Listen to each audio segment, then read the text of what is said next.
Leon Edwards shoots himself in the foot again. Demetrious Johnson signs a fight with Rod Tang with some very interesting rules. And also, a long-time UFC veteran retires from the sport for good. I thought we'd break down all of these stories in today's MMA news reaction video. And let's get straight into things here and give my reaction to Leon Edwards shooting himself in the foot yet again. I feel like he's going through a whole clip right now. A bullet for each toe on each foot. He continues to do this, and I'll read you a tweet from Leon Edwards' account 4 hours ago. My next fight will be for the world title. I don't want to hear nothing about a guy coming off a 2-fight skid and got KO'd in his last fight. Now, at face value, I understand the second half of this tweet, okay? Jorge Masvidal is who he's talking about, of course, okay? Because that's the fight that they've been trying to make this week. He's on a 2-fight losing streak, and he got KO'd in his last fight, okay? I understand that, Leon Edwards. You don't want to take on a guy who's on a 2-fight losing streak and is coming off of a KO loss because it makes you look kind of bad if you don't KO him, or you look worse than the guy who beat him previously, which is Kamaru Usman, who is the champion. I completely understand. The thing I don't understand is that Leon Edwards seems to very confidently claim that his next fight will be for the world title, and that he's going to sit out and wait for it, because that's worked for him so many times already. It's not like they completely removed him from the rankings for not taking on an unranked opponent. Imagine what they would do if he refused to take on a ranked opponent to get himself a title shot. It's not like they completely removed him from the rankings for not doing as he is told. He's now doing it again. I don't understand Leon Edwards' mindset. I understand that he maybe doesn't want to take on a guy who's on a 2-fight losing streak. I understand. But I take you back in time on Leon Edwards' very, very same Twitter here. It's very, very interesting to see this change of tune from Leon Edwards. Jorge Masvidal claims through MMA Junkie he wants a December return against anyone that gets me to the title again. And on July the 30th, do you know what Leon Edwards said on his Twitter? He responded to the MMA Junkie article, which said that Masvidal wanted a December return, and said, "I'll be ready in November or December. Stop with the excuses." But now the contract is being sent to Leon Edwards. He ain't fighting no one, and he's waiting for his title shot that he's not gonna fucking get if he waits on his ass. No one's interested in you anyway. That's been your main problem. They're not going to be interested in you after an extra 6-month layoff. They're only going to be less interested. Do you understand, Leon Edwards? You moron. Now, there's only one excuse here for Leon Edwards to make this move. Okay? There's only one excuse.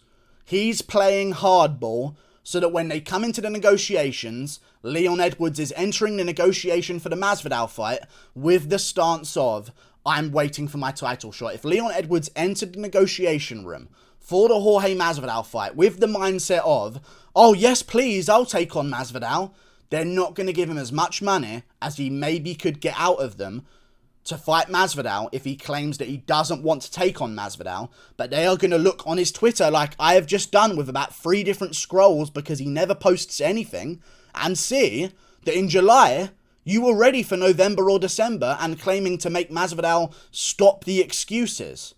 Now you're the one making the excuses. And it's just pathetic and sad that we're here again with top contenders not wanting to fight each other and wanting to sit out for fucking title shots. Jiri Prochazka single-handedly ruined... I love Jiri Prochazka. I love his fighting style. I love everything about him, okay? I love the hair. He ruined Rakic's career, and now Rakic has to sit out for another 6 fucking months because he wants to sit out and wait for a title shot.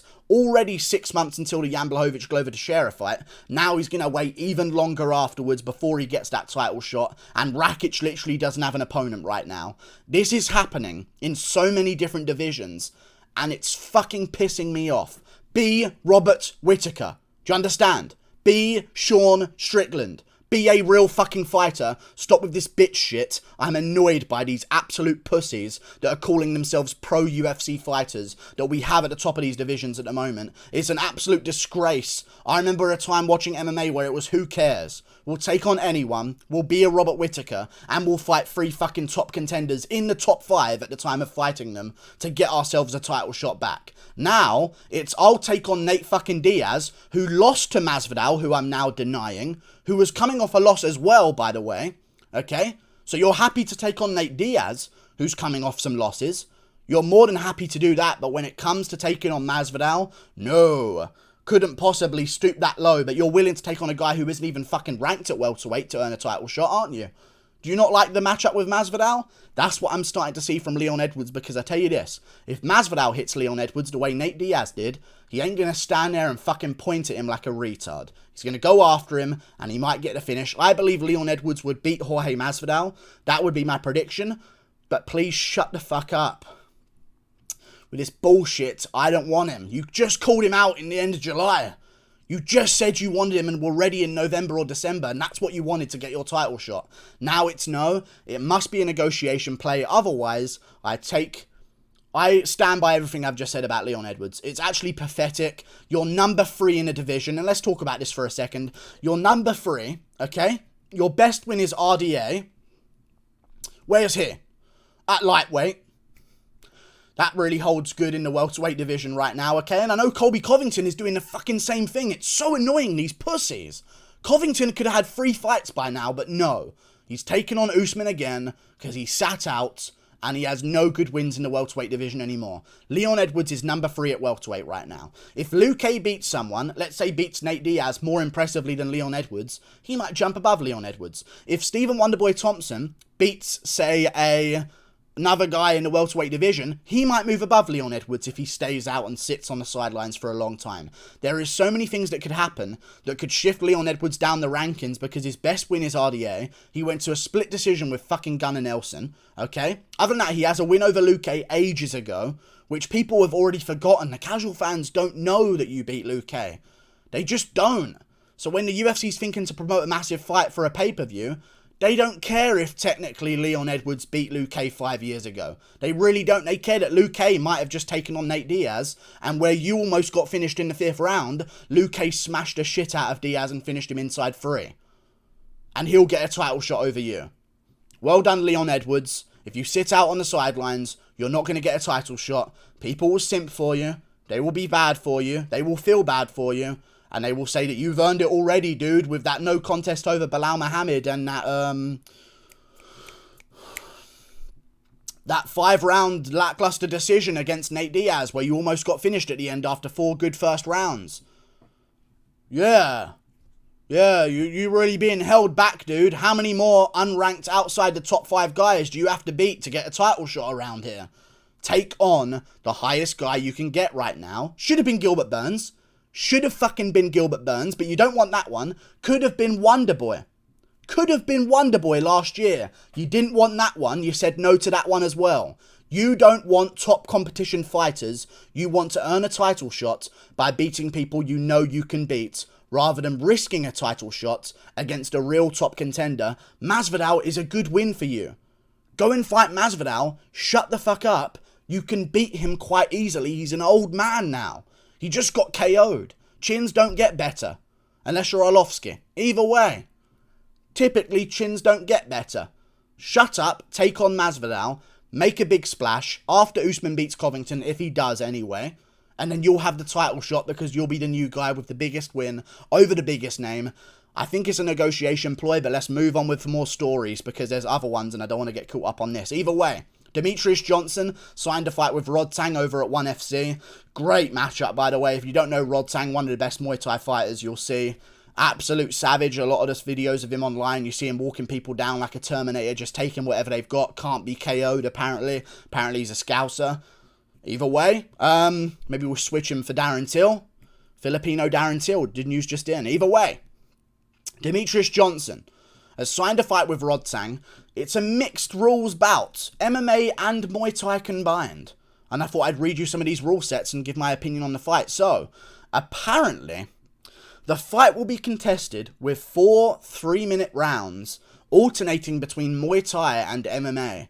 The first round will be Muay Thai with 4-ounce gloves, before then transitioning to the second round, which will be MMA. The third will be Muay Thai, and the fourth would be MMA again. I'm going to predict Demetrious Johnson by second round submission finish. I truly believe that Demetrious Johnson can survive 3 minutes of Muay Thai, playing safe if he has to, against Rodtang, and outsmart him to make it to the second round, where he will completely dominate Rodtang in the grappling 100%. He will take down Rodtang in the second round and choke him out within an instant. That just will happen. He's got that many levels above in wrestling. He'll do that in the second round now. The whole question is, do you believe that Demetrious Johnson can survive 3 minutes of a Muay Thai round with Rodtang? Hard to do. He will lose that round 100%. But can he survive it? And survive it in good enough condition to still have effective grappling in the second round? I believe he can. Do you want to know why? Rodtang is good at Muay Thai. He don't finish people. He has 1 third-round finish over a decent opponent. Other than that, he typically takes guys to a decision and lands like a lot of good shots, walks them down, breaks them down, out-efficiencies them, goes to a close split decision at times as well, by the way, against guys that sometimes aren't even the best Muay Thai strikers themselves. Rodtang is a spectacle. He goes out there, he makes a show of things. Maybe with 4-ounce gloves, he's going to go after Demetrious Johnson like a crazy man and look for a finish early and really go after him, and maybe he could do that. I truly believe that if other opponents that aren't as good at Muay Thai as Rodtang by far can survive the first round at least against Rodtang, I believe in a 3-minute round, Demetrius can work his way around, clinch up where he needs to, move away where he needs to, avoid the fight where he needs to, and when it hits the ground in the second round, I think Demetrius really will have a very easy chance of beating Rodtang by submission, and I'll go with second round submission for Demetrious Johnson against Rodtang. Either way though, they've given Rodtang a chance by making a first round of Muay Thai bout, so credit to Demetrius for taking this, because it is rigged against him. But either way, I'm going with Demetrious Johnson. I think he'll get this one done. But yeah, there's always a question of, is the referee going to see Demetrius take him down and stand them up after 10 seconds of Demetrius not doing anything? So if Demetrius does get him down, he needs to be conscious that the referee's going to want Rodtang to win. So he needs to be active on the ground immediately after getting takedowns. There should be no stalling here. They will stand it back up. So, great fight. Really looking forward to it. Another thing that happened in the MMA world, 4-time UFC title challenger Joseph Benavidez retires. Long-time fighter in the sport, man. Long-time veteran. Real grizzled veteran. Had close fights with Demetrious Johnson the one time. Lost the other time, of course. Really bad losses to Davis and Figueiredo recently. But he has some good wins. He has a win over Alex Perez. He has good wins. I respect Joseph Benavidez, man. He's been one of the better guys to never win a belt in the UFC for a very long time. He's kind of like the Gustafsson of the flyweight division, if we're being honest here. Plus, he fought a bantamweight at some points, but he was a little bit undersized. Lost to Dominic Cruz. He's lost to good opponents as Joseph Benavidez. Recently losing to Askar Askarov, and I think once he lost that one, it was kind of a sign, right, if I can't beat the second best guys, I'm not going to go forward and beat the best guys. I'm only getting older. I'm only taking more and more damage. And Megan O'Leary sucks your dick. So retire. You don't need this brain damage. You know what I'm saying? You don't need this brain damage. You have Megan O'Leary. Go home, relax, and he's upset about retiring and stuff like that. He's got to retire. Start your own gym, start training some small guys, build your army of dwarfs, and take over the flyweight division in the future. Who knows? Just retire, dude. You've got Megan O'Leary. You can work something out, you know what I mean? He's enough of a big name in the MMA world where he's not going to be lost for jobs after this. And he's made enough money anyway because he's been in title fights. And he had a decent contract as well. So, retire. Good stuff from Joseph Benavidez. That's all the news. I understand Leon Edwards' annoyance, but he needs to fight someone. He's being annoying. Again, maybe it's a negotiation play. The the rule set in the Demetrious Johnson versus Rodtang fight is very interesting. Maybe we could see more of that in future with some crossover fights. Maybe this opens the door for maybe a Jake Paul or a Logan Paul. I'm not trying to say I want this, but maybe they do a bit of a first round boxing, second round MMA. One of the Paul brothers versus a UFC guy. Maybe the UFC looks at this and likes the idea of it. I don't think they're going to do that. I think it makes it a little bit too much of a theatre and a joke, in all honesty. should be MMA, and that's it. But ONE FC does things different. They have kickboxing fights, they have boxing matches, so why not cross it over a little bit? I like ONE FC's idea. A little bit of a circus, but I'm all for it. Like and subscribe. Thank you for watching. Click that button up there. You've got Olivi, Benavidez. It's going to be okay. Toodle pip.